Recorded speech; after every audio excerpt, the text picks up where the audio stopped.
እሺ መጽሐፍ ቅዱስ ያዛችሁ ሰዎች ሁለተኛ ነገሥት ምዕራፍ 6ን ታወጣላችሁ ይሄኛው መጽሐፍ በጣም የሚገርማችሁ ነገር በጣም ብዙ ተአምራቶች የሆኑበት መጽሐፍ ነውና ከተአምራቶቹ ሁሉ የሚገራርሙ ተአምራቶች የሆነበት ባሪያ ደግሞ አንድ ኤልሳ የሚባል ባሪያ አለ ዋው ማን የሚባል ክብር ለኢየሱስ ይሁን እና ኤልሳን ታውቃላችሁ ከኤልያስ ስንት እጥፍ የተቀበለ ባሪያ ነው ስንት እጥፍ ሁለት እጥፍ እና ሁለት እጥፍ ማለት ደግሞ ምን ማለት መሰላችሁ ማለት ኤልያስ ከጀመረበት የሚያስጀምር ሳይሆን ኤልያስ ከጨረሰበት የሚያስጀምር ቅባት ዛሬ እንደዚህ ይሁንላችሁ በኢየሱስ እና በኤልያስ ዘመን ድንቅ ተአምራቶች ሆነዋል አይደለ በኤልያስ እጅ አስገራሚ ነገሮች ሆነዋል አይደል ደብል ፖርሽን ይባላል በማዘመን በኤልሳ ዘመን እና በዚህ ምዕራፍ ውስጥ ኤልሳ ያከናወናቸው ተአምራቶች እጅግ በጣም ብዙ ናቸው ይገርማቸዋል እጅግ በጣም ብዙ እና ይሄ ሁሉ ተአምራት ሲሆን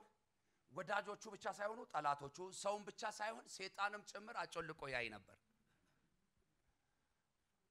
ክብር ለኢየሱስ ይሁን ዛሬ እግዚአብሔር ባንቺ ሊያደርግ ያለውን እያየን ያለው ግን እያየ እግዚአብሔር ነገር ይቀይራል ጠላት እያየ እግዚአብሔር ነገሩን ይቀይራል ሰይጣን እያየ እግዚአብሔር ነገሩን ይቀይራል ክፉ ሰዎችም እያዩት እግዚአብሔር ነገሩን ይቀይራል አንድ ሰው ቀኙን ብድግ አድርጎ ነገሩ ተቀይሯል ይበል ለሆነ ሰው ነው መልእክትም ነግረው ጌታ መስክሬ ነገሩ ተቀይሯል አሜን ብለሽ ውሰጂው ነገሩ ተቀይሯል አሜን ብለው ውሰደው ነገሩ ተቀይሯል እና የሚገርማችሁና የሚደንቃችሁ ነገር ዝም ብዬ እንደው ሃይላይት ላስታውሳችሁ በጣም ብዙዎቻችሁ ስለምታውቁት ማለት ነው አንዳንዱን ተአምራቶች ላስታውሳችሁ በኤልሳ ዘመን ከሆኑ ተአምራቶች አንዱ ኤልያስ ወደ ሰማይ ባረገ ጊዜ ይሄንን ቅባት ከተቀበለ በኋላ ኤልሳ ለመጀመሪያ ጊዜ ተአምራቶችን ማድረግ ሲጀምር ማለት ነው ከሰው አይምሮ በላይ የሆኑ ነገሮች ነበሩ መሆን የጀመሩ እና እግዚአብሔር ኤልሳን ሲያለማምደው ምን እንዳለማመደው ታውቃላችሁ በእግዚአብሔር ላይ እምነት የሌላቸው ሰዎች እስኪያምኑ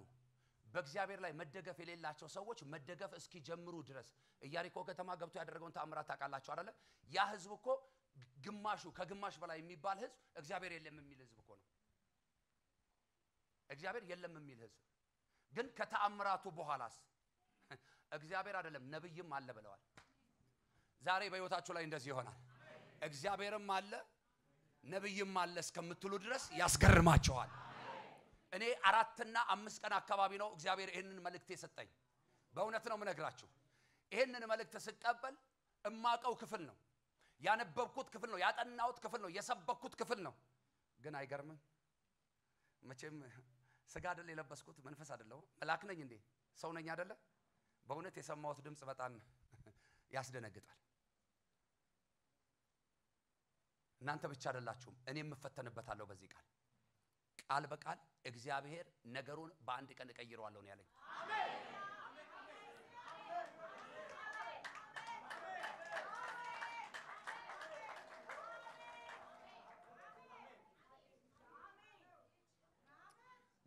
ኖ እኮ አንቺ እንደምታውቂው አይነት ትንቢት አንቺ እንደምታውቂው አይነት መገለጥ በቃ ይሆንልሻል እኮ አይደለም ይሄ እኮ ይሄንን ጉዳይ አንተ አይደለህም አንቺ አይደለሽም ከተማው አይሆንም ብለዋል ነገስታቶች አይሆንም ብለዋል አለቆች አይሆንም ብለዋል አቅም ያላቸው ሰዎች አይሆንም ብለዋል እግዚአብሔር ይሆናል እያለ ነው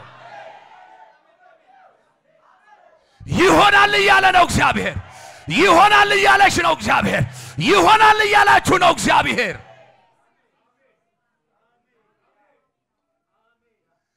ዛሬ እግዚአብሔር ይሆናል ብሎ አይሆንም የሚል ሰው ካለ ወየውለት የእግዚአብሔር ፍርድ በሱ ላይ ትሆናለች እግዚአብሔር ያ ጉዳይ ይሆናል እያለ ነው ባክ ከቁጥር 24 እስከ 33 ከዚያም በኋላ የሶሪያ ንጉስ ወደ ወልደ አዴር ሰራዊቱን ሁሉ ሰበሰበ ወጥቶም ሰማርያን ከበባት በሰማርያ ታላቅ ራብ ሆኖ ነበር እነሆም ያህያ ራስ 50 ብር የርግብ ኩስ የጎሞር 8ኛ የሚሆን በ5 ብር እስኪሸጥ ድረስ ከበቧት የእስራኤልም ንጉስ በቅጥር ላይ በተመላለሰ ጊዜ አንዲት ሴት ጌታዬ ንጉስ ሆይ እርዳኝ ብላ ወደርሱ ጮኸች እርሱም እግዚአብሔር ያረዳሽ እኔ እንዴት ረዳሻለሁ ከአውድማው ነው ከመጥመቂያው ነው አለ ንጉሱም ምን ሆነሻል አላት እሷም ይቺ ሴት ዛሬ እንድንበላው ልጅሽን አምጪ ነገም ልጄን እንበላለን አለችኝ ልጄንም ቀቅለን በላ ነው በማግስቱም እንድንበላ ልጅሽን አምጪ አልኋት ልጇንም ሸሸገችው ብላ መለሰችለት ንጉሡም የሴቲቱን ቃል ሰምቶ ልብሱን ቀደደ፣ በቅጥሩም ይመላለስ ነበር። ሕዝቡም በስተ ውስጥ በስጋው ላይ ለብሶ የነበረውን ማቅ አዩ። ንጉሡም የሳፍጥ ልጅ የኤልሳ ራስ ዛሬ በላዩ ያደረ እንደሆነ እግዚአብሔር ይህን ያድርግብኝ ይህንንም ይጨምርብኝ አለ። ኤልሳ ግን በቤቱ ተቀምጦ ነበር፣ ሽማግሌዎቹም ከእርሱ ጋር ተቀምጠው ነበር። ንጉሡ ሰው ላከ። መልእክተኛውም ገና ሳይደርስ ለሽማግሌዎች ይህ የነፍሰ ገዳይ ልጅ ራሴን ይቆርጥ ዘንድ እንደላከ እዩ። መልእክተኛውን በመጣ ጊዜ ደጁን ዘግታችሁ ከልክሉት፣ የጌታው የእግሩ ኮቴ በኋላው ነው አላቸው። ሲነግራቸውም መልእክተኛው ወደ እርሱ ደረሰ። እርሱም እነሆ ይህ ክፉ ነገር ከእግዚአብሔር ዘንድ ነው፣ እግዚአብሔርን ገና እጠብቅ ዘንድ ምንድነኝ አለ። ከጥቂት ጊዜ በኋላ የሶሪያ ንጉሥ ቤንሃዳድ ሰራዊቱን ሁሉ ሰበሰበ። ወጥቶም ሰማርያን ምን አላት ይላል? ከበባት። ሰማርያ ማለት ክብር ለኢየሱስ ሲሆን በፍልስጤምና በእስራኤል ድንበር ላይ የምትገኝ የእስራኤል ግዛት የሆነች አንድ ትልቅ ከተማ ነች። ምን አለች ይላል? ተከበበች። በምን? በሰራዊት። የሚገርማችሁ ነገር መከበቧ ብቻ ሳይሆን ከመከበቧ የተነሳ ምድሪቷ ላይ ምን ወደቀ ይላል? አይሰማም። ምን? እሺ ረሃብ በሉ። ታውቃላችሁ ለሰው ልጆች ምድር ላይ ጊዜ የማይሰጥ ነገር ቢኖር ረሃብ ነው። ሁሉ ነገር ጊዜ ይሰጣል። አሁን በጣም ብዙ ሰዎች ያላችሁ ጥያቄ ጊዜ የሚሰጥ ነው። ጊዜ የማይሰጥ ጥያቄ ከተባለ ረሃብ ነው። አንድ ሰው በረሃብ ሊኖር ይችላል። 2 ቀን ሊቀጥል ይችላል። 3 ቀን ሊቀጥል፣ 4 ቀን፣ 5 ቀን፣ ምናልባት ከዛ በላይ መቆየት ሊያቅተው ይችላል። ይሄ ህዝብ ግን 1 ቀን አይደለም፣ 2 ቀን አይደለም፣ 3 ቀን አይደለም፣ ለብዙ ጊዜ በረሃብ ምን አለ? ተሰቃየ። ምን እስከ መብላት ደረሱ ይላል መጽሐፍ። ምን እስከ መብላት? እናት የወለደችውን ልጅ እስከ መብላት ደረሰች። እናት የወለደችውን ልጅ እስከ መብላት። አያችሁ ረሃብ ጊዜ አይሰጥም ሲባል በምክንያት ነው። የአህያ ጭንቅላት እስከ መብላት፣ የርግብ ኩስ እስከ መብላት። በነፃ ተሰብስቦ አይደለም፣ በገንዘብ ተገዝቶ፣ ያውም በውድ ተገዝቶ። 2 ሴቶች ነበሩ ይላል መበለቶች፣ ሁለቱም አንድ ውል ተዋዋሉ ይላል። ምን የሚል? ቀድመን ልጅሽን እንብላ፣ ቀጥሎ ልጄን እንበላለን። ከዛስ የመጀመሪያይቷ ሞኝ ልጇን አቀረበች፣ ቀቅለውን በሉ። ከዚያ ራቡ ምን አለ? ቀጠለ። ልጅ ስለበሉ የሚቆም ራብ የለም እግዚአብሔር ካረዳ። ሁለተኛይቱ ደግሞ በማግስቱ ልጇን እንድታቀርብ ጠየቀቻት። የኔን በላን ያንቺን አቅርቢ ስትል ልጇን ምን አለች ይላል? ሰወረች፣ ደበቀች። ረሃቡ ቀጠለ። ወደ ንጉሱ ሄደች። እንዲህ አይነት ውል ነበረን፣ እንዲህ አይነት ስምምነት ነበረን። ልጅሽን እናስቀድም፣ የኔ ልጅ ይቀጥላል አለችኝ። ልጄን አስቀደምኩ፣ እርሷ ግን ልጇን አሸሸች ስትል ንጉሱ ምን አለ ይላል? ተናደደ፣ ተቆጣ። ማቅም ለብሶ ነበርና ልብሱን ቀደደ ይላል። ማቅ ባይዘዌ በሐዘን ጊዜ በድንጋጤ ጊዜ የሚለበስ ነው። ለካ ከውስጥ ማቅ የለበሰው ሰውዬ ከላይ የንግስናውን ልብስ የደረበ ሰውዬ በውስጡ ምን ብሏል? አዝኗል፣ ደንግጧል። እየሆነ ያለው ነገር ተሰምቶታል፣ ግን መቀየር አልቻለም። በነገራችን ላይ ምድርን የሚቀይረው፣ አገርን የሚቀይረው፣ ከተማን የሚቀይረው ንጉስ አይደለም፣ እግዚአብሔር ነው። ዛሬ እግዚአብሔር ታሪካችንን ይቀይረዋል፣ ነገራችንን ይቀይረዋል። ከማዘን የሚያልፍ አልነበረም፣ ከድንጋጤ የሚያልፍ አልነበረም። የንጉሱ አቅም ከንፈር ከመምጠጥ የሚያልፍ አልነበረም። ነገር ግን ሰይጣን ሰውዬ ውስጥ ገባ። ንጉሱ ሰይጣን ሊጠቀመው ፈለገ። ታውቃላችሁ ይሄ ሁሉ ሲሆን አለ ስንት ተአምራት ሲሆንበት፣ ስንት የእግዚአብሔርን ድምጽ ሰምቶ ሲናገር፣ ስንት ተአምራት ሲያደርግ አየው የነበረው ኤልሳ የለም እንዴ በመድሪቱ ላይ ብሎ እንዲያስብ አደረገው። ለምን እግዚአብሔር የነገረውን ደበቀኝ አለ? ለምን ከእግዚአብሔር የሰማውን አላሰማኝም አለ? በነገራችን ላይ ነብይ እግዚአብሔር ካረዳው በስተቀር ምንም እኮ ነው፣ ሰው እኮ ነው። በቃ እግዚአብሔር ሲናገር የሚናገር፣ እግዚአብሔር ሲሰራ የሚሰራ፣ እግዚአብሔር ዝም ሲል ዝም የሚል በሆነው ነገር አዘነ፣ ተናደደ፣ ተቆጣ። ከዛ ሰራዊቱን በሙሉ ሰበሰበና አንድ ሚሽን ሰጣቸው። ሂዱና ምን በሉት? ኤልሳን ያዙት። ከዛስ ምን በሉት? ጸልዩለት፣ መርቁት፣ ምን በሉት? ግደሉት። አጠገባችሁ ያለውን ሰው ንኩት። አትሞትም በህይወት ትኖራለህ የእግዚአብሔርን ማዳን ታያለህ ከነርሱ ጋር ካለው ካንተ ጋር ያለው ይበልጣል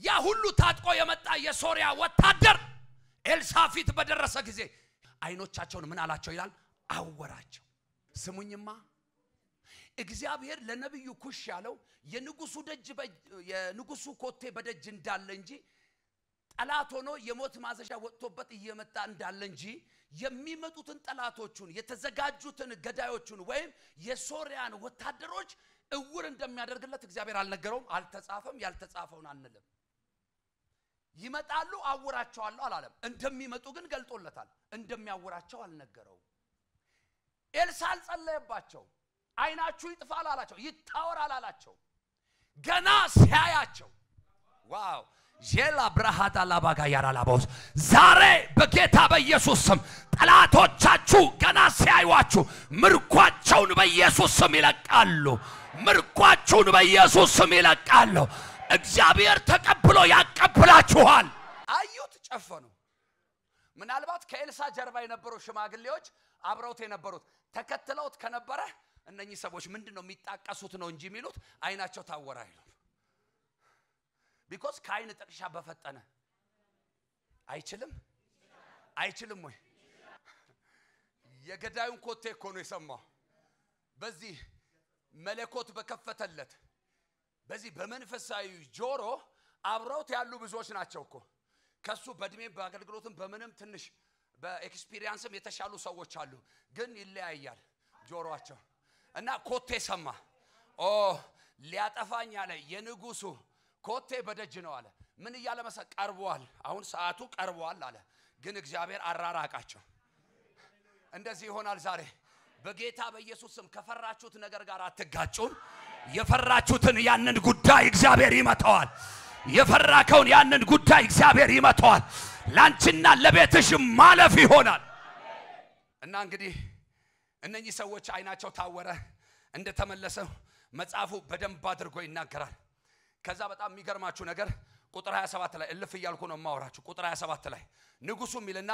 እግዚአብሔር ካረዳሽ እኔ እንዴት ልረዳሽ ይችላልሁ አለ እቺን ፖይንት ያዙልኝ በኋላ ምዕራፍ 7 ላይ ስገባ ይጠቅማቸዋል ለማን ነው ይሄንን የሚለው ሴቲቱ አንድ ውል ተዋዋልን ያንቺን እንብላ ቀጥሎ የኔንም በላለን አለችኝ የኔን ቀቅለን ከበላን በኋላ ራባችንን ካስታገሰን በኋላ ይሄ ራብ መቼም በዛው ሄዶ አይቀርም ተመልሶ መጣ አሁን ዛሬ ወደዚህ ጉባኤ ስትመጡ ቁርጥ ይበላችሁ አላችሁ ቆሎ ይበላችሁ አላችሁ በጌታ በኢየሱስ ስም ክትፎ እንድታገሱ ውሃ ላይ ጸልያችሁ የጠጣችሁ ሰዎች አላችሁ ሁላችሁም ለጊዜው ራባችሁን አስታግሳችሁ መጣችኋል አንዳንድ ሰዎች አሁን እየጠየቃችሁ እኮ ነው አሁን እንኳን ይሄ የመለኮት ዓለም ይሄ ሰማያዊ ብፌ ቀርቦ ራሱ እየበላችሁ እየጠጣችሁ አሁን የሚርባችሁ ሰዎች አላችሁ ታውቃላችሁ ቁርስ በላችሁ ማለት ለምሳም ይሆናል ማለት አይደለም ምሳ በላችሁ ማለት ለራት ይሆናል ማለት አይደለም ስለዚህ ሴቲቱ ለአንድ ቀን ኦር ለሁለት ቀን ልጇን አርደው ምን አሉ ቀቅለው በሉ ሁለተኛና ሶስተኛ ቀን አለቀ ራባቸው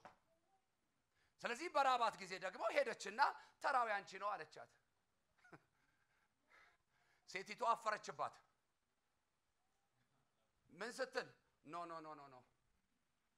የኔ ልጅ የለም አለቻት ከጄ ወጥቷል አድራሻውን አልነገረቻትም ብቻ ምን ብለዋለች ሰውረዋለች ሸሽገዋለች የዚህ ልጇን ቀቅላ የበላች እናት ሐዘን አስቡ አሁን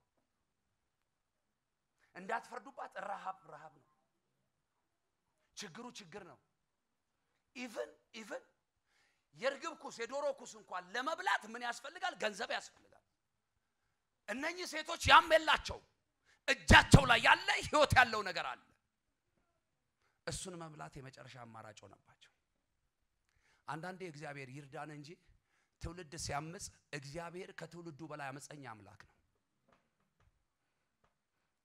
ከቀናው ጋር ቀና ነው ከጠማማው ጋር እግዚአብሔር ጠማማ ነው ለንጉሱ ይሄን ስሞታ ስትነግረው ንጉሱ ያለው አንድ ነገር ነው እግዚአብሔር ካረዳሽ በቀር እኔ ምን ልረዳሽ ይችላልው ወገኖቼ እግዚአብሔር ካረዳችሁ በቀር ሰው ሊረዳ አይችልም መርዳት አይደለም ሰው በባህሪው አይረዳችሁ ከተረዳችሁም ለተወሰነ ጊዜ ነው because ምን ስለሆነ ሰው ስለሆነ አሁን ምን ላሳያችሁ ፈለኩ መስላችሁ እዚህ ቁጥር ላይ ሰውየው እግዚአብሔርን ምን ያህል እንደሚያውቀው እዩ እግዚአብሔር ምን ያህል እንደገባው እዩ መቼ ይቀየራል አብረን እናያለን አሁን እዚህ ጋር ስታዩት የገባው ሰው አይመስልም እግዚአብሔር ምን ካላለሽ ካረዳሽ አሁን ምን ማለት መሰላችሁ ለኔ በትነግሪ ምን ዋጋ አለው እኔ ምንም ማድረግ አልችልም ይሄን ማድረግ የሚችለው መቀየር የሚችለው ማን ነው እግዚአብሔር ነው ይያላት ነው አጠገብ ያለውን ሰው ንካውና በጌታ በኢየሱስ ስም በለው ያንተን ነገር ያንቺን ነገር የሚቀይረው እግዚአብሔር ብቻ ነው የዚችን ሴት ነገር ብቻ ሳይሆን የሰማርያን ነገር የሚቀይረው ማን ነው እግዚአብሔር ብቻ አንድ እሱ አይደለችም የተራበችው ምድሪቷ ላይ አገር ነው የተራበው ግን ንጉሱ መጀመሪያ ሲሰማ ልጇን ቀቅላ የበላች የመጀመሪያዋ ሴት እሷ ነች ልጅ መብላት የተጀመረው በሷ ነው ኩስ መብላት ቀደም እንዳነበባችሁት ቁጥር 24 ጀምሮ ያህያ ጭንቅላት መብላት ምናምን ብርቅ አልነበረም አሁን ግን የሚደንቅ ነገር ሆነ ከዚህ የተነሳ ነው ንጉሱ በጣም የደነገጠው ኦኬ እሷም እንዲህ ስትል መለሰች ይህች ሴት ዛሬ እንድንበላው ልጅሽን አምጪው ነገ ደግሞ የኔ ልጅ እንበላዋለን አለችኝ ስለዚህ ልጅን ቀቅለን በላን በማግስቱም እንድንበላው ልጅሽን አምጪው እናንተ ለካ በማግስቱ ነው እናንተ ቤት አንድ በግ ታርዶ በአንድ ቀን ያልቃል ቢያንስ ያድራል አይደል የተወሰነ ነገር አጥንቱም የቀራ አይመስለኝም በማግስቱ ልጅሽን አምጪ ስላት ሐሳቧን ቀየረችብኝ ቁጥር 30 ክብር ለኢየሱስ ይሁን ንጉሱም ሴቲቱ ያለችውን ሲሰማ ልብሱን ቀደደ በቅጥሩ ላይ በሚመላለስበትም ጊዜ ማቅ ከውስጡ መልበሱን ህዝቡ አየ ቀድም የነገርኳችሁ ንጉሱም የሳፋጥ ልጅ የኤልሳ ራስ ዛሬ በአንገቱ ላይ ካደረ እግዚአብሔር ይህን ያድርግብኝ ከዚህም የባሰ ያምጣብኝ ብሎ ዛተ ቁጥር 31 ላይ ታቃላችሁ ጭራሽ ምን ማድረግ ነው የንጉሱ ሐሳብ መግደል ብቻ ሳይሆን ጭንቅላቱን ከአንገቱ ላይ ምን ማለት መቅላት ምድሪቷ ላይ ረሃብ ያመጣው ኤልሳ ነው እንዴ ሴቶቹ ውል አድርገው ልጃቸውን ቀቅለው እንዲበሉ ያደረገው ኤልሳ ነው እንዴ ግን የኤልሳ ራስ በአንገቱ ላይ ምን እንዳይላለ እንዳያድር እግዚአብሔር አሳልፎ አይስጣቸው እሺ ወደ ታች እንውረድ ቁጥር 33 ኤልሳ ከሽማግሌዎቹ ጋር በመነጋገር ላይ ሳለም መልእክተኛው ወደ እርሱ ወረደ ንጉሱም ደርሶ ይጥፋት የመጣው ከእግዚአብሔር ነው ታዲያ እኔ ከእግዚአብሔር ምን እጠብቃለሁ ጥያቄ መልእክት አለው እናንተ ጋር አለ ይላል ታዲያ ከእግዚአብሔር ምን እጠብቃለሁ ኦሬዲ ምን ይያለ መሰላችሁ የመጨረሻው ሰዓት ላይ የመጨረሻው ነገር ላይ ደርሰናል በቃ ከዚህ በኋላ ህይወት የሚባል ነገር አብቅቷል በቅቷል መኖርን ማቆም ጀምረናል ቀጣይ የሚጠብቀን ህይወት ሳይሆን ሞት ነው ከዚህ በኋላ ምን እጠብቃለሁ አለ መልእክት አለኝ እዚህ ጋር አንዳንድ ሰዎች ነገራችሁ የማይቀጥል የሚመስላችሁ ሰዎች በነገራችሁ ላይ ተስፋ የቆረጣችሁ ሰዎች እናንተ እንጂ ተስፋ የቆረጣችሁበት እግዚአብሔር ተስፋ አልቆረጠበትም ስለዚህ ነገርህ ይቀጥላል አሁን ምራፉ ሲቀየር የናንተ ምራፍ ይቀየራል ታስታውሳላችሁ አይደለ ያናን ማጸር እግዚአብሔር ዘጋው እግዚአብሔር ከፈተው ይላል የሚገርማችሁና የሚደንቃችሁ ነገር የመጀመሪያው ምራፍ ላይ ሃና ታለቅስ ነበር ታዘን ነበር እንደ ሰካራም እንደ እብድ ብቻዋን ታወራ ነበር ብቻዋን ማውራቷ በራሱ በኤሊ ዘንድ ላይ ስም አሰጥቷታል የሆነ ታፔላ ተለጥፎላታል ሰካራም የሚል ደስ ይላል እንደ ሰካራም የሚለው ስም ያውም ከአምላኩ ከእግዚአብሔር ጋር የሚያወራን ሰው ሰክረ ነው እምትለፈልፈው ሲባል ደስ ይላል ደስ አይልም አንዳንድ ሰዎች ያላችሁበት ሁኔታ እብድ ሊያስብላችሁ ይችላል የገጠማችሁ ጉዳይ ሰካራም ሊያስብላችሁ ይችላል እንዲና እንዲያ ሊያስብላችሁ ይችላል ያንን ያሉት ሰዎች ናቸው እግዚአብሔር አላለም ዛሬ እግዚአብሔር እያለ ያለው ያንን ጉዳይ በአንድ ቀን እቀይረዋለሁ ያንን ጉዳይ በአንድ ሌሊት እቀይረዋለሁ ያንን ጉዳይ በ24 ሰዓት ውስጥ እቀይረዋለሁ አንድ ሰው አሁንም ቀኙ ብድግ አድርጎ ነገር የተቀየረ ይባል ድገሙና በሉ ሰልሱና በሉ በኢየሱስ ስም እንደ አፋችሁ ቃል ሆነ እና ሃንቾ አንደኛው ምራፍ ላይ ነው ያለቀሰችው አንደኛው ምራፍ ላይ ነው አዲስ ስም የተቀበለችው አንደኛው ምራፍ ላይ ነው በብቸኝነት የተጎዳችው አንደኛው ምራፍ ላይ ነው እግዚአብሔር እንደማያስባት ሰው የሆነችው ወደ ሁለተኛው ምዕራፍ ስትሻገር የትላንትናው አንቹ አልነበረችም ቶታሊ ነገሯ ምን ብሏል ተቀይሯል ጸሎቷ ተቀይሯል ውሏ ተቀይሯል ንግግሯ ተቀይሯል አንድ ሰው ካለ ጮሆ አሜን አይ እሺ ነገሬ ተቀየረ በሉ እግዚአብሔር ነገሬን ቀየረው በሉ ልክ ምዕራፏ ሲቀየር ያቺ ልቧ አዝኖ ልቧ ወድቆ የነበረች ሴት ምን እንዳለች ታውቃላችሁ ገና ስትጀምር ቁጥር 1 ላይ ልቤ አለች አይደል ያ የተጎዳውን አካሏን የምታውቀው እሷ ነች ለካ ልቧ ነበር የተጎዳው ለካ ልቧ ነበር የተሰበረው ለካ ልቧ ነበር ያዘነው ልቤ በእግዚአብሔር ጸና ዋው ዛሬ በጌታ በኢየሱስ በተጎዳሽበት ጉዳይ በተጎዳህበት ጉዳይ አቅም ባጣህበት ጉዳይ አቅም ባጣሽበት ጉዳይ አቅም የሚሆነው የእግዚአብሔር እጅ በላይሽ ላይ ይገለጥ አቅም የሚሆን የእግዚአብሔር እጅ በላይክ ላይ ይገለጥ 33ኛው ምዕራፍ እንዳትረሱት ሰውየው ምን አለ በቃ ይሄ ጉዳይ አበቃ አለቀ አከተመ በነገራችን ላይ አንድን ነብይ የሚያስብለው መናገሩ ብቻ አይደለም የሚናገርበት ሁኔታ ይወስነዋል ነብይ የሚያስብለው የሚታይ የሚዳሰስ የሚጨበጥ ተስፋ የሚደረግ ነገር በሌለበት ቦታ ላይ መናገር ነው ለዚህ እኮ ነው መጽሐፍ ሲናገር ደመናም የለም ነፋስም የለም ይልና ይህ ሸለቆ ይላል በምን ይሞላል ከዛ ይህም ይልና በእግዚአብሔር አይን ምንድነው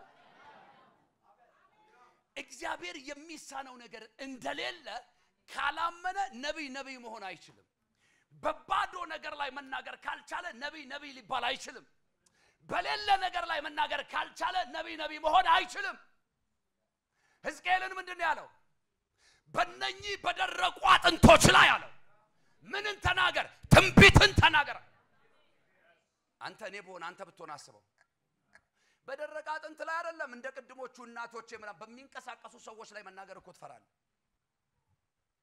ማለት አሁን ተፈውሰሻል ሲባል እንደ ቀላል እንዳታዩ እኔ ጌታ ሲረዳይ ተፈውሰሻል ካላለኝ በቀር ለእናቴ አይደለም ለወንድሜ አይደለም ለእህቴ አይደለም ለወዳጆቼ በዙሪያ ያሉ ሰዎች አይደለም ካለኝ ግን እላለሁ ኃላፊነቱን የሚወስድ በላይ በሰማይ አለ ክብር ለኢየሱስ ይሁን ስለዚህ ምን ይያልኳችሁ መሰላችሁ መጥቶ እግዚአብሔር ትንቢትን ተናገር ሲለው እግዚአብሔር ያውቃል በህይወት እንደሚቀጥሉ ነብዩ ግን አያውቅም ነገር ግን የተናገረውን እግዚአብሔርን ምን ይላል ያምናል ያምነውን እግዚአብሔር ታምኖ ተናገረ ነፋሳትን አለው አይደለ ከኬቶ ከአራቱም አቅጣጫ ጥራለው አሁን ነፋስን ስትጠራው የሚመጣል ይመስልሃል አሁን ነፋስን ጥራው በየብል እንደ ቀልዶተ ነፋሳት ሆይ ኑ ትላለህ አትልም አቅም ይጠይቃል እግዚአብሔርን ማወቅ ይጠይቃል እግዚአብሔርን ማመን መተማመን ይጠይቃል እግዚአብሔርን መደገፍ ይጠይቃል ይሄ አሁን ማውራላችሁ ንጉስ ግን እግዚአብሔርን የሚያምን የሚመስል ግን የማያምን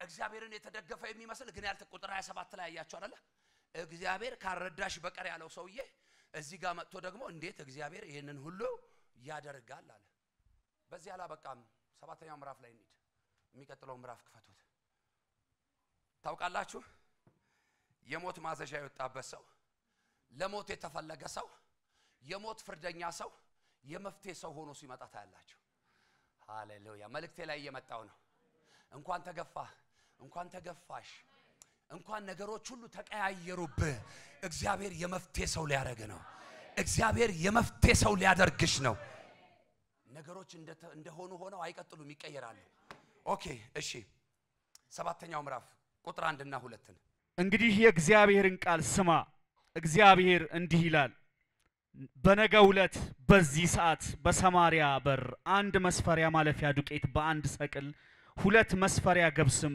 በ1 ሰቅል ይሸጣል አለ ንጉሱ በክንዱ ላይ የተደገፈው የጦር አለቃ የእግዚአብሔርን ሰው እንዲያው ለመሆኑ እግዚአብሔር የሰማይን መስኮቶች ቢከፍት እንኳ ይህ ሊሆን ይችላልን ሲል ጠየቀው ኤልሳም ይህን አንተው ራስህ ባይነህ ታየዋለህ ይሁን እንጂ ከዚያች አንዳች አትቀምስም አለው በቃ ወደ ኋላ ለመለሳችሁ ምዕራፍ 6 ቁጥር 33 ኤልሳ ከሽማግሌዎቹ ጋር በመነጋገር ላይ ሳለ መልእክተኛው ወደ እርሱ ወረደ። ንጉሱም ደርሶ ይጥፋት የመጣው ከእግዚአብሔር ነው። ታዲያ እኔ ከእግዚአብሔር ምን እጠብቃለሁ? በነገራችን ላይ ሰው ከእግዚአብሔር ከጠበቀ ብቻ ነው የሚያገኘው። ንጉሱ ምን አለ? ራሱ ላይ ሟርት ሲናገር እኔ ከእግዚአብሔር ምን እጠብቃለሁ? ያልጠበቃችሁ ሰዎች ዛሬ ማታገኙ። መጣችሁ አቴንዳንስ ሞላችሁ ሄዳችሁ አለቀ። ወንበር አሞቃችሁ ሄዳችሁ አለቀ። ከእግዚአብሔር ግን ጠብቃችሁ ከመጣችሁ አንዳች አይጎልባችሁ። መጨረሻ ይሰማል። ከእግዚአብሔር ጠብቃችሁ ከመጣችሁ አንዳች ምን አይልባችሁም? አይጎልባችሁ። ከእግዚአብሔር ምን እጠብቃለሁ እያለ ሰውየው ግን ከነብዩ ትንቢት ሰማ። ምን የሚል ትንቢት? ኤልሳም እንግዲህ የእግዚአብሔርን ቃል ስማ። አሁን ትንቢት ስማ አላለው። ሰውየው ከእግዚአብሔር ምን እጠብቃለሁ ሲል የእግዚአብሔርን ቃል ስማ አለ። ክብር ለኢየሱስ ይሁን። ዛሬ የእግዚአብሔርን ቃል መስማት ይሆነላችሁ። የእግዚአብሔር ቃል ደግሞ በዛሬና በነገ መካከል ልዩነት አደርጋለሁ ያለ ነው። በመቼና በመቼ? በዛሬና በነገው ቀን። እኔ አንድ አማኝ ካለ ይበቃኛል፣ ሁለት ካለ ይበቃኛል፣ ሶስት ካለ ይበቃኛል፣ አራት ካለ ይበቃኛል፣ አምስት ካለ፣ ስድስት ሰባት ካለ ይበቃኛል። በዛሬና በነገ መካከል ላይ ልዩነት ይሆን። በዛሬና በነገው ቀን መካከል ታምራት ይሆን። ታውቃላችሁ ለምን አላልክም? እንደኔ አልደከመም፣ ለማብራራት አልሞከረም። አንተ እኮ እግዚአብሔር ማለት እኮ እንደዚህ ነው። እግዚአብሔር እኮ እንዲህ ማድረግ ይችላል ምናምን ጥቅስ ምናምን መጥቀስ አልፈለገም። ሉቃስ ወንጌል ላይ ነው አይደል? ኢየሱስ ለሰው የማይቻል ለእግዚአብሔር ምን ይላል? ይቻል ምናምን አላብራራለትም። ባክዝም በል የእግዚአብሔርን ቃል ምን በል ስማ። አንድ ሰው ለችግሩ ይንገሯ፣ ለትዳሩ ይንገሯ፣ ለስራው ይንገሯ፣ ለፋይናንሱ ይንገሯ፣ ለአገልግሎቱ ይንገሯ። ስማ ይበለው ባክ። የምታስጨንቀኝ የምታስቸግረኝ የእግዚአብሔርን ቃል ስማ። ድገምና በሉት የእግዚአብሔርን ቃል ስማ። ከዛ እንዲህ ያለው እግዚአብሔር እንዲህ ይላል። አጠገብሽ ያለችው ንኪያትና እግዚአብሔር እንዲህ ይላል በነገው ዕለት በዚሁ ሰዓት። አንዳንድ ሰዎች ሰዓቶቻችሁን ይውስቲ። የኔ 9 ሰዓት ከ05 ይላል። ሳላስበው ሰዓት ነገርኳችሁ። አያችሁ የራሳችሁን ስንት ይላል? እሺ ሰዓታችሁን እያያችሁ ስሙኝ። እግዚአብሔር እንዲህ ይላል በነገው ዕለት በዚሁ ሰዓት፣ በነገው ዕለት በዚሁ ሰዓት፣ በነገው ዕለት በዚሁ ሰዓት ታምራት ይሆናል። እኔ ምን አገባኝ? አመት ያስቆጥር፣ አመታት ያስቆጥር፣ ቀናት ያስቆጥር፣ ሳምንታት ያስቆጥር፣ ወራት ያስቆጥር። ነገ በዚሁ ሰዓት እንግዳ ነገር ይሆናል። አዲስ ነገር ይሆናል። የከበረ ነገር ይሆናል። የሚበልጥ ነገር ይሆናል። በየትኛው ሰዓት? እርግጠኛ ነው ወይ? እርግጠኛ ነሽ ወይ? ተናግረሻል፣ ማየት ይሁንልሽ። አምናሃል፣ ማየት ይሁንልህ። ሰምታችኋል፣ ማየት ይሁንላችሁ። ንገሩ አጠገብ ላለው ሰው ነገ አዲስ ነገር ማየት ትፈልጋለህ ወይ በሉት። እንግዳ ነገር ማየት ትፈልጋለህ? እንግዲያውስ በሉት አዲስ ነገር ሆኗል። የከበረ ነገር ሆኗል።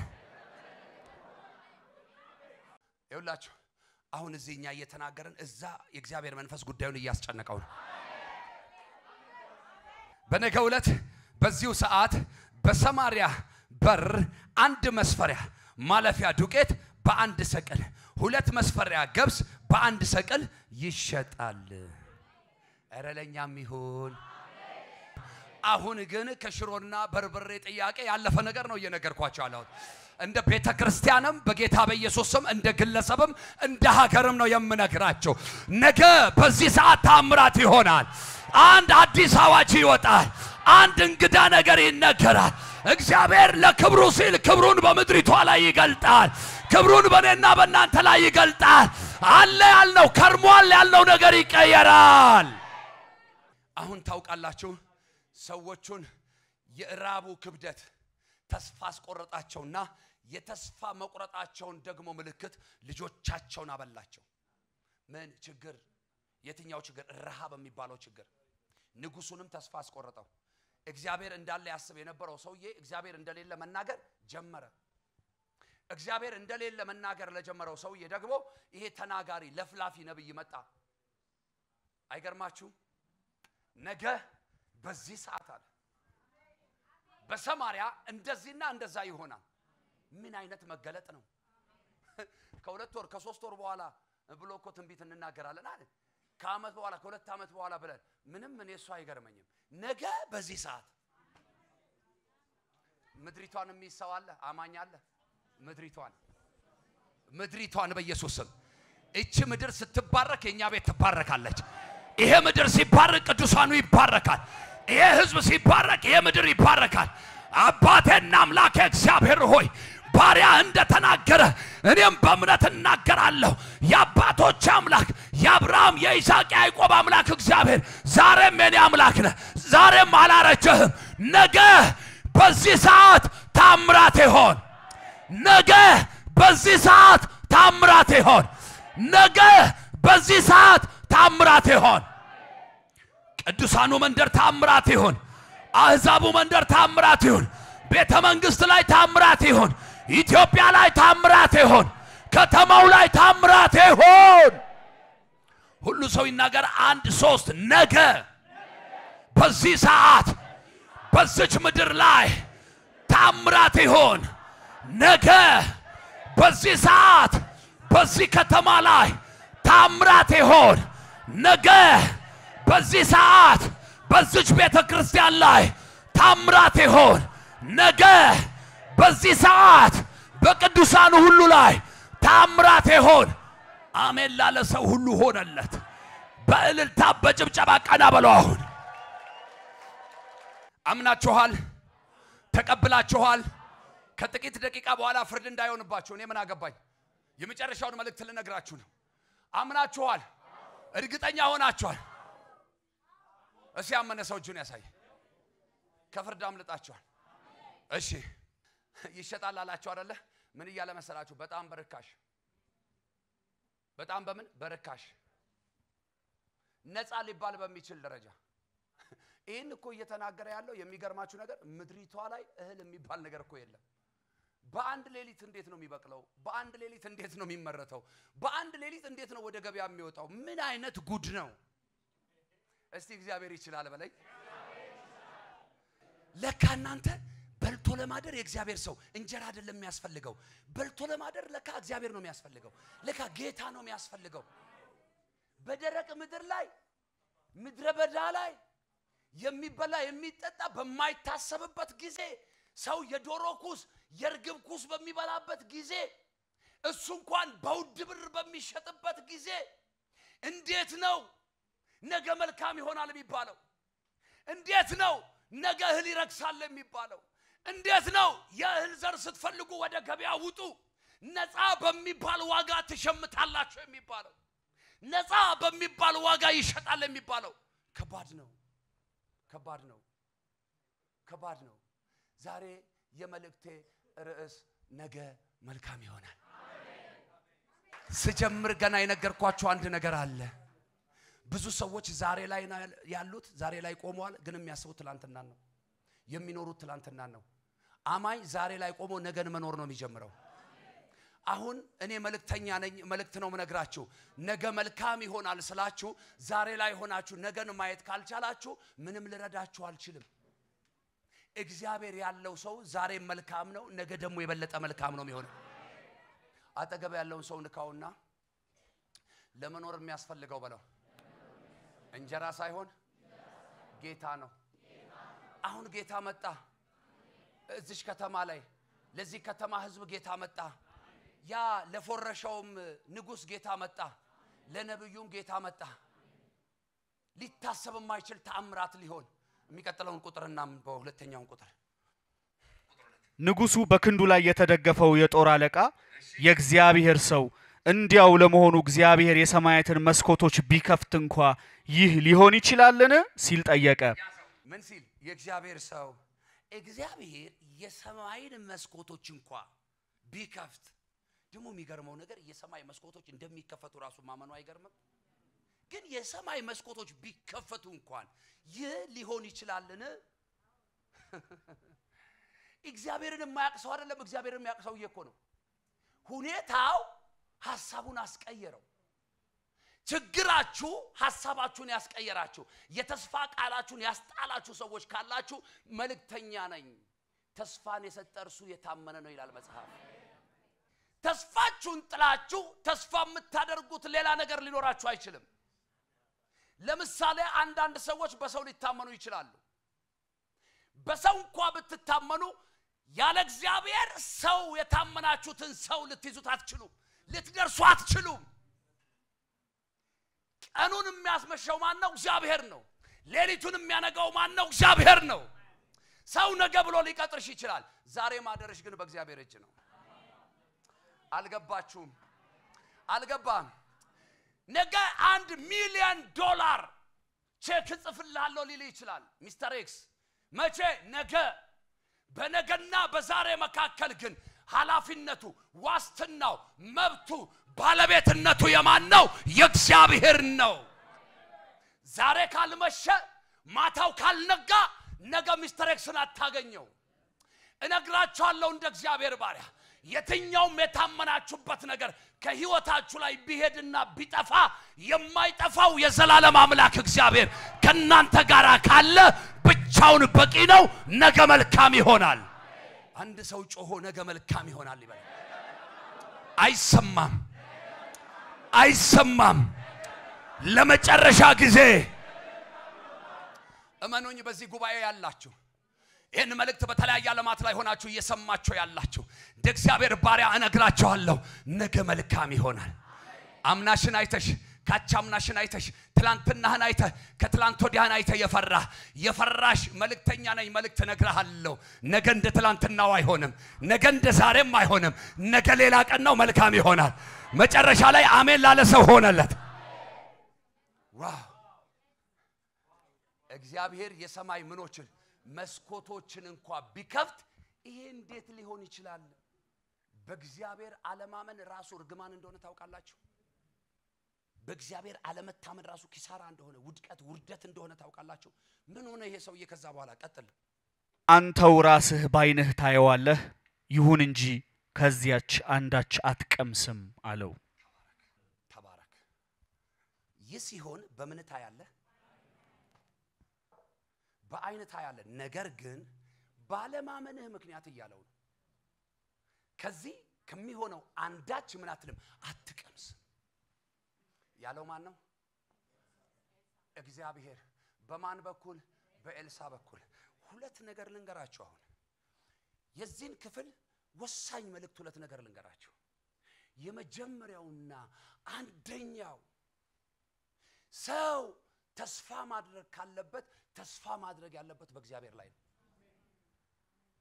ሰው መደገፍ ካለበት መደገፍ ያለበት በእግዚአብሔር ላይ ነው ሰው መጠበቅ ካለበት መጠበቅ ያለበት እግዚአብሔርን ነው እግዚአብሔርን የማያቅሰው አይደለም የሰው እግዚአብሔርን የሚያቅሰው ነው ነገር ግን ሁኔታው ፈተነው ችግሩ ፈተነው እሱ ያየው ትልቁን እግዚአብሔርን ሳይሆን ትልቁን ችግር ነው ያየው ትልቁን ረሃብ ትልቁን ድርቅ ትልቁን ቸነፈር ነው ያየው ትልቁን ምድረ በዳ ነው ያየው እንዴት በዚህ ልክ ነገ እህል ሊረክስ ይችላል አለ መርከስ አይደለም እህሉ ራሱ የተዘርቶ የታይዶ የተወቅቶ ነው ገበያ የሚወጣው ስለዚህ ይሄን እንዴት ላምን እችላለሁ አለ ብታምንም ባታምንም ይሆናል አለው ኤልሳ ብታምኝም ባታምኝም ይሆናል ግን ካለማመናችሁ የተነሳ የሚሆነውን ነገር ሳታዩ እንዳትቀሩ አደራላችኋል ሰውየው ካለማመኑ የተነሳ ምን ሆነ አይሆንም ሲለው ምን አለ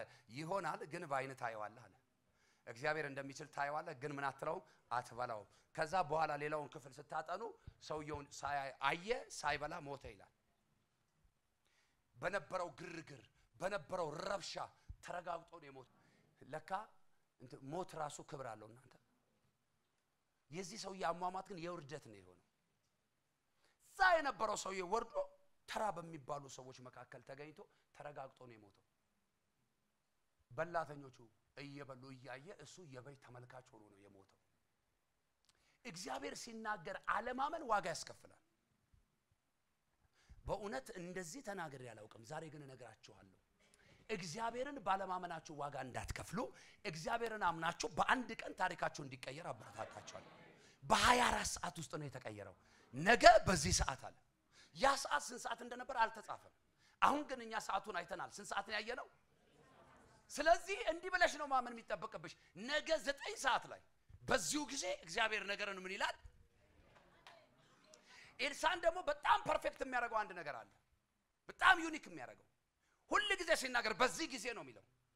እዛች መጽሐፍ ቅዱስ ታላቅ የሚላትን ሴት ታስታውሳላችሁ? ነገስት ላይ ሱናማዊቷ ሴት እዛች ባለሀብት ቤት ኢንቨስተሯ ቤት ላይ በገባ ጊዜ ታስታውሳላችሁ አይደለ? ምን አደርግልኝ ዘንድ ተወጃ ወይ ለኔ ምን ላንተ ነው የሚያስፈልግ ምናምን ብላ የተነጋገሩትን ታስታውሳላችሁና ምንም አያስፈልገኝም እኔ ያለሁት በሀገሬ ነው አለችው። አይ በሀገርሽም ብትኖሪ እንደው የሆነ የሚያስፈልግሽ ነገር ካለ አለ። ምንም አያስፈልገኝም ብላ እሷ ወደ ማጀቷ ገባች። ጊያዝን ጠራውና ሲዞር ዞር ባላለው። ጊያዝ ዞር ዞር ማለት ይወዳል። የሰው ጥላ መከተል ይወዳል። ዞር ዞር ብሏል። ጓዷ ላይ ገብቷል። ልጅ አላየም እና ምን ላድርግላት ሲል አይ እግዚአብሔር ሰው ልጅ አልታየኝም አለ። ልጅ የላት በልጥራት ነው ያለ። የዛሬ ዓመት አለ።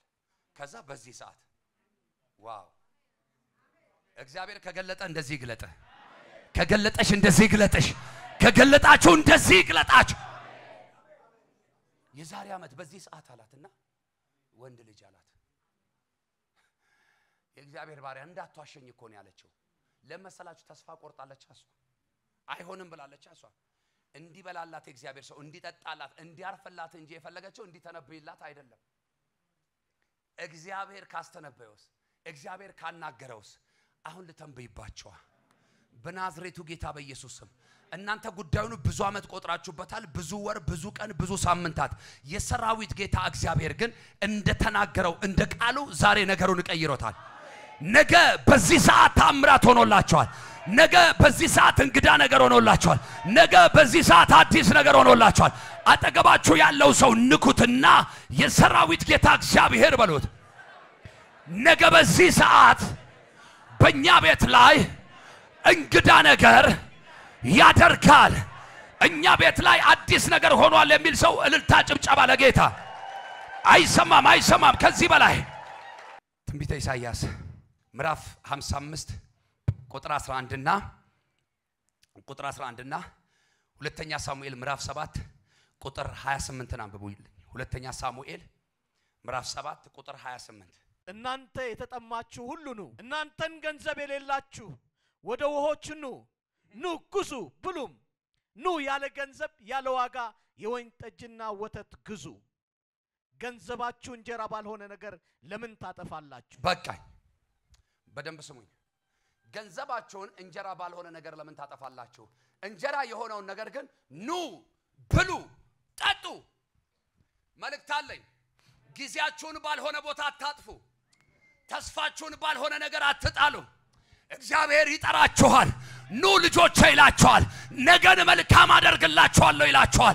ነገሩን እቀይረዋለሁ ይላችኋል። ነገሩን አሳልፌ እሰጣችኋለሁ ይላችኋል። አንድ ሰው ቀኙን ብድግ ያድርግና ዛሬ ይበል እስቲ የወደቀውን የጣልኩትን ተስፋ የሆነውን ያንን ቃል በኢየሱስ ስም ይዘዋለሁ። መልእክት አለኝ ለሆነ ሰው። የሆነን ሰው ዝማሬውን እግዚአብሔር ቀየረው። የሆነን ሰው አገልግሎቱን እግዚአብሔር ቀየረው። የሆነን ሰው ስራውን እግዚአብሔር ቀየረው። የሆነን ሰው ቢዝነሱን እግዚአብሔር ቀየረው። ሲጮና የኔ ነገር ተቀየረ በለኝ። ድገሙና በሉ። ይሄ መልእክት የሚሆነው ለማን ነው አልኳችሁ? እግዚአብሔርን ለሚታመን ሰው። ሁለተኛ ሳሙኤል ላይ አይደል? ማንን ለሚታመን? አጠገብ ያለውን ሰው ንካውና የታመንከው እግዚአብሔር ያሳርፈሃል በለው። የታመንሽው እግዚአብሔር ያሳርፍሻል። የታመንከው እግዚአብሔር ያሳርፈሃል። ጌታዬ እግዚአብሔር ሆይ አሁንም አንተ አምላኬ ነህ፣ ቃልህም እውነት ነው። ይህንም መልካም ነገር ለባሪያ ተናግረሃል። ጌታዬ እግዚአብሔር ሆይ አንተ ተናግረሃልና አሁን እንግዲህ ለዘላለም በፊት ይሆን ዘንድ የባሪያህን ቤት እባክህ ባርክ። በቃ አዲሱ መደበኛውን ትርጉም ደግሞ እኔ ላምብላችሁ። በደንብ ስሙኝ። ልዑል እግዚአብሔር ሆይ አንተ አምላክ ነህ፣ ቃልህም የታመነ ነው። ምን ያለ ነው? ነገ በዚህ ሰዓት ይሆናል ካለ ይሆናል። ነገ በዚህ ሰዓት ይሆናል ካለ ይሆናል። ነገ በዚህ ጊዜ ይሆናል ካለ ይሆናል። አምናል በኢየሱስ ስም ሆኖልሃል። አንድ ሰው ይጩህና አሜን። እግዚአብሔር ዛሬ እያለን ያለው ምንድነው? ነገ ምን ይሆናል? መልካም ይሆናል። የእግዚአብሔር ቃል ደግሞ ምንድነው ይለናል ነብዩ ሳሙኤል? የታመነ ነው። ኦኬ ይህንን መልካም ነገር ለማድረግ ለባሪያ ተስፋ ሰጥተዋል። አሁን ተስፋ የተቀበለ፣ አሁን ተስፋ የያዘ፣ አሁን እግዚአብሔርን የታመነ ሰው ነገ መልካም ይሆንለት።